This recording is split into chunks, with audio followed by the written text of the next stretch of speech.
입니다. 오늘은 버블에 대해서 한번 알아보도록 하겠습니다.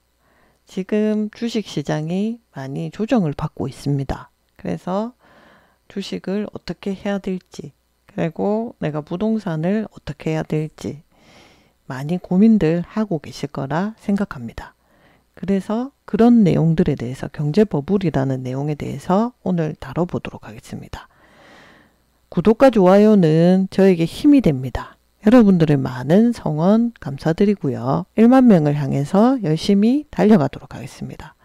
좋은 컨텐츠로 반드시 보답하도록 하겠습니다. 구독, 좋아요, 홍보, 알람 부탁드리겠습니다. 지금은 경제버블인가? 조정인가? 라고 많이들 생각하실 거예요. 지금은 버블을 즐길 때라고 제가 한번 정해봤습니다.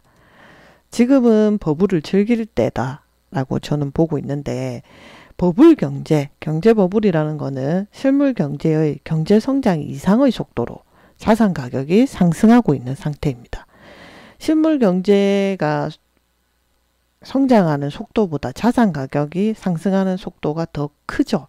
그래서 버블이라고 많이들 생각하죠. 그래서 지금은 경제 버블인가? 버블에 진입해서 커지고 있는 단계다 라고 볼 수가 있고요. 그러면 자금을 회수해야 되는가? 자금을 회수하는 게 아니라 유동성 공급이 추세가 지속될 거라고 봐지죠.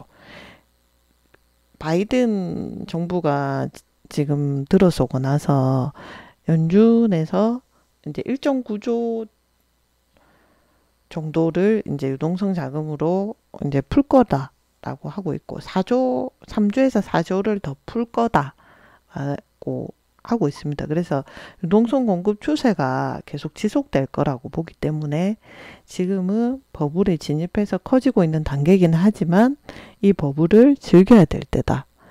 미국에서 계속 유동성이 공급될 거고, 이 공급되는 유동성은 아시아 시장에 유입을 할 거고, 주가가 상승할 여력은 충분히 있다라고 봐지죠. 그런데 그럼 지금은 하락장이냐 조정장이냐? 조정장이라고 볼 수가 있는데, 이 조정장이 왜 나타나냐면 금리 인상에 대한 불안으로 정체되고 있습니다. 근데 코스피가 3천에서 왔다 갔다 하지 3천이 확 붕괴되거나 이렇게 하지는 않고 있죠. 그래서 금리 인상에 대한 불안한 조정장이다 라고 볼 수가 있습니다. 그 파월 의장이 금리를 동결할 거고, 물가 상승 2% 용인할 거다. 테이퍼링, 양적 완화 축소를 당장 하지는 않을 거다. 풀었던 양적 완화, 즉 돈을 풀었던 거를 축소를 할 수는 있어요. 인플레이션이 만약 된다면. 그런데 축소를 파월 의장 말로 봤을 때는 당장 하지는 않을 것 같아요. 그리고 2월 23일 날 금융위원회 청문회에서 경기 회복세가 충분하지 않아서 제로금리 정책 유지를 표명했습니다. 경기가 회복되는 속도가 충분하지 않다. 그래서 제로금리 정책은 계속 유지할 거다라고 했죠. 그래서 이제 2022년까지는 유지하지 않겠냐라고 봐집니다. 그래서 지금은 버블이 진입해서 버블이 커지고 있긴 하지만 조정장이고 코스피 3천을 계속 유지하고 있죠. 그래서 그 코스피 3천에서 떨어지기는 약간 떨어지지만 확 떨어지지는 않는 이유는 유동성 공급 유지가 될 거라고 기대를 하는 거죠. 지금 1.9조, 그 다음에 3에서 4조 정도를 더 유동성 자금이 들어올 거다라고 봐지기 때문에 확 붕괴가 되지 않는다라고 봐지고요. 그리고 한국 기업 수익률 자체가 미국 기업 수익률보다 훨씬 좋습니다. 그런 부분도 작용을 해서 지금은 단기적 행보세로 봐야 되는 거지, 행보세가 끝나고 만약에 기업 실적이 개선이 실제로 돼서 실적이 반영이 되면 주가가 가파르게 상승할 걸로 봐집니다. 그래서 지금은 실적 장세가 얼마나 나오냐, 기업의 실적이 얼마나 개선돼서 얼마나 많이 주가에 반영될 수 있느냐가 지금 코스피가 더 상승할 수 있느냐 없느냐를 볼 수가 있는데, 지금 한국 기업의 수익률은 미국 기업 수익률보다 훨씬 좋고, 이 기업 실적이 앞으로 좀 더 점점 더 좋아진다면 주가는 가파르게 상승할 여력이 충분히 더 있다라고 볼 수가 있죠. 그래서 3월이나 4월에는 이제 금리 인상에 대한 어떤 조정에 대한 불안감 때문에 지금 행보를 하고 있다고 보시면 되는 거죠. 그러면은 지금 이런 상태에서 인플레이션이나 금리 인상이나 이런 부분으로 가려고 하면은 우리가 뭐를 봐야 되느냐. 10년물 국채, 미국채 금리가 지금 1.6 찍었다가 지금 내려와서 3월 초쯤부터는 1.4에 머무르고 있거든요. 1.6을 찍었었습니다. 2월 말쯤에 찍고 지금 3월 초에는 거의 1.4에서 머무르고 있는데 이 미국채 금리, 10년물 금리가 2%대 진입하는지를 주시해서 봐야 됩니다. 그러니까 1.5라는 경우에는 저번 제가 영상 때 말씀드렸지만 2%로 진입할 수 있는 아주 중요한 거이기도 하고 SP500이 이제 수익률이 1.5% 정도 나기 때문에 유동성 있는 1.5%보다는 고정되어 있는 미국 금리 쪽이 더 낫다고 봐진다고 했잖아요. 근데 2%까지 만약 진입을 하게 되는지 그거를 주시해서 봐야 될 것 같고, 그리고 연준은 경기를 개선하면 유동성 공급을 줄여 나갈 겁니다. 금리를 바로 팍 올리지는 않고 유동성을 회수할 겁니다. 그러면 유동성을 연준이 회수해 가는지도 중요하게 봐야 될 포인트죠. 미국채 금리, 10년물 금리가 2%까지 진입을 하는지, 그리고 연준이 경기가 개선됐을 때 유동성을 회수하는지를 확인해 봐야 됩니다. 그렇게 되면은 버블이 크게 터질 가능성이 높거든요. 그래서 그거를 항상 주시해서 보셔야 되고, 그러면 지금은 포트폴리오를 어떻게 해야 되냐? 포트폴리오를 다변해야 됩니다. 어떻게 다변해야 되냐면 IT 정보기술, 이거는 성장 산업이면서 조 바이든 정부하고 같이 개를 같이 하는 산업 분야이기 때문에 IT 정보기술이나 2차 전지, 그다음 화학, 전기차, 금융, 소비재 같은 마스크를 벗었을 때 오를 수 있는 종목들, 그리고 10년물 미국채 금리가 2%에 진입을 하게 되면은 그때는 채권 비중을 높여가는 것도 하나의 방법이고, 그리고 지금 인플레이션 국면이기 때문에 원자재가 거의 폭발적으로 상승하고 있죠. 그래서 지금 원유가 60불, 66불 이렇게 찍고 있는데 그 100불까지도 갈 수 있다라고 많이들 보고 있죠. 근데 지금 현재도 정말 많이 상승한 상태죠. 뿐만 아니라 구리나 철강이나 이런 부분들도 많이 상승하고 있습니다. 그러면 원자재에다가 투자를 하는 건 어떻느냐? 원자재 투자하는 거는 나쁘진 않은 것 같아요. 왜냐하면 원자재는 2, 3년 정도 사이클이 가거든요. 그렇기 때문에 나쁘진 않은데 100% 다 원자재에 투자를 하는 거는 조금 위험하다.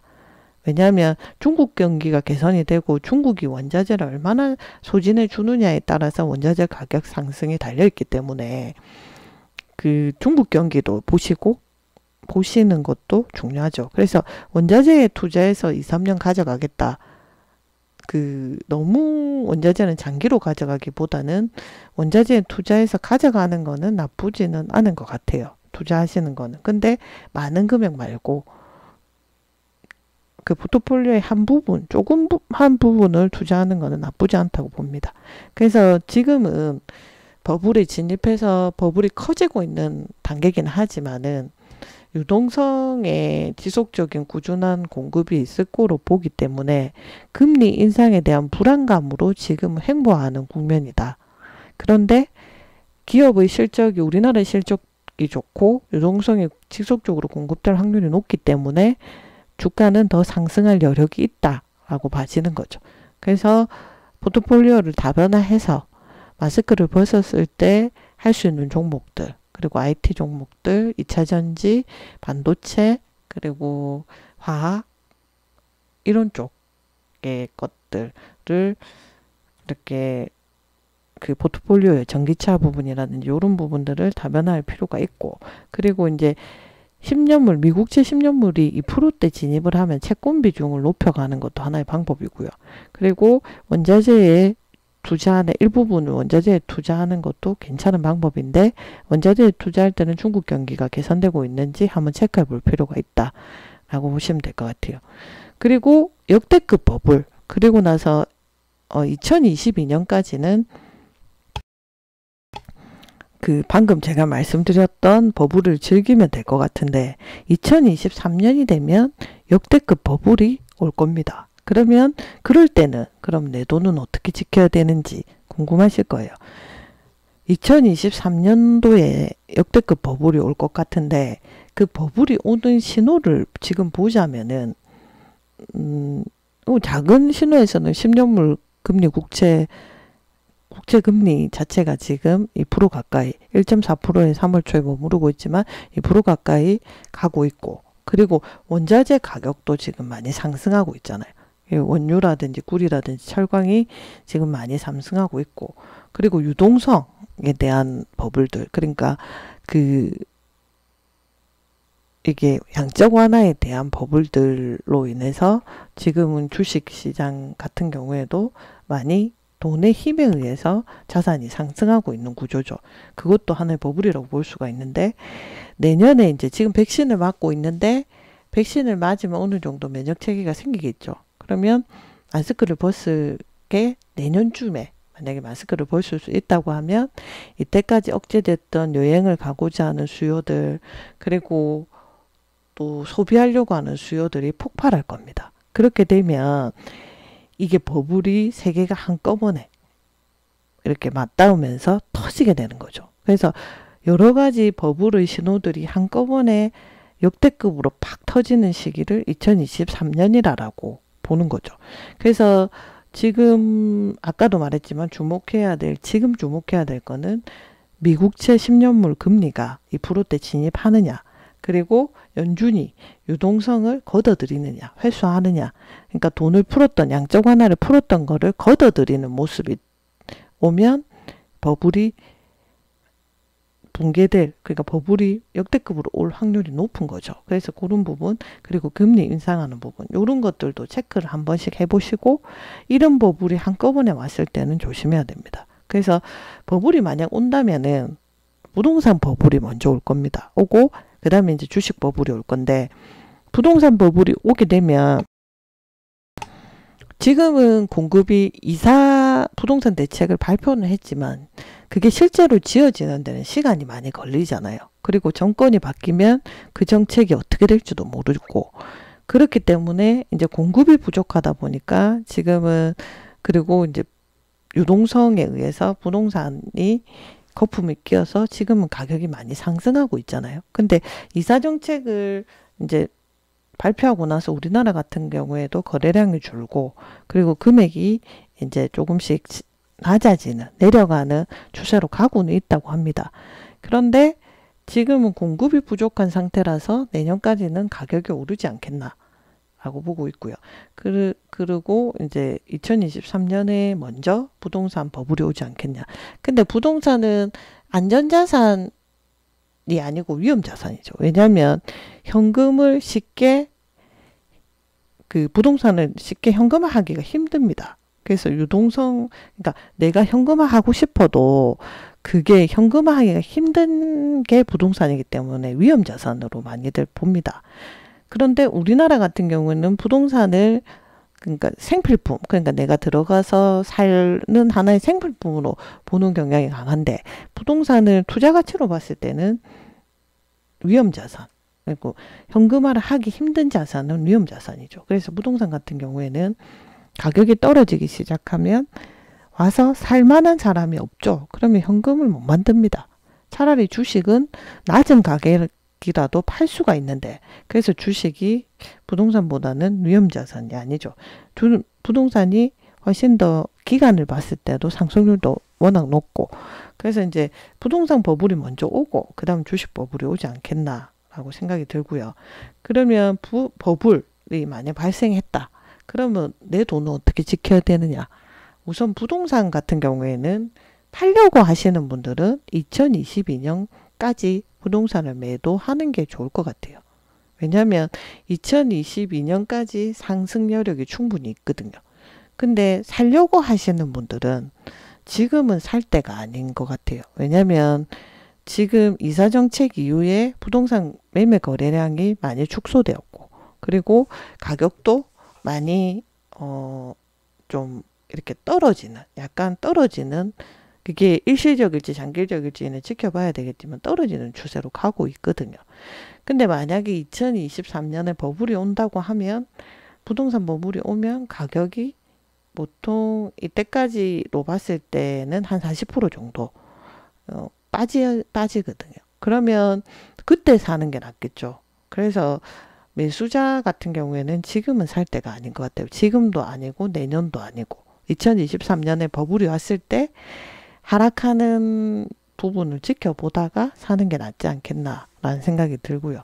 그 다음에 이제 주식은 지금은 2022년까지는 버블을 즐길 때입니다. 그래서 주도주가 이제 주도주를 약간 변경해서 이제 매입을 해야 되는데 마스크를 벗었을 때 올라가는 종목들 그리고 반도체, 전기차, 2차전지, 화학, IT 쪽 이런 쪽으로 투자를 하셔서 2023년이 돼서 버블이 터지면은 그때는 이제 현금화를 하는 게 좋죠. 왜냐하면 현금을 원화로 하는 게 아니라 달러로 바꿔서 보유를 하든지 아니면 인버스 한배 투자 좀 투자를 잘 하시는 분들은 인버스 한배 투자를 해서 그리고 버블 상황을 지켜보고 한 1년 정도 지켜보고 달러를 보유하고 있다가 나중에 다시 보고 이제 주식을 투자하거나 부동산을 사거나 이렇게 하는 게 낫지 않겠나라는 생각이 듭니다. 오늘은 버블에 대해서 한번 해봤습니다. 경제 버블이 2023년에 제가 볼 때는 올 것 같아요. 그러면 부동산을 투자하려고 하시는 분들 그리고 부동산을 실거주용으로 사시려고 하시는 분들은 어떻게 해야 될지 그리고 주식을 지금 가지고 계시는 분들은 어떻게 해야 될지에 대해서 한번 알아봤습니다. 구독과 좋아요는 저에게 힘이 됩니다. 여러분들의 많은 성원 감사드리고요. 1만 명을 향해서 열심히 달려가도록 하겠습니다. 구독, 좋아요, 홍보, 알람 부탁드리고요. 좋은 콘텐츠로 반드시 보답하도록 하겠습니다. 감사합니다.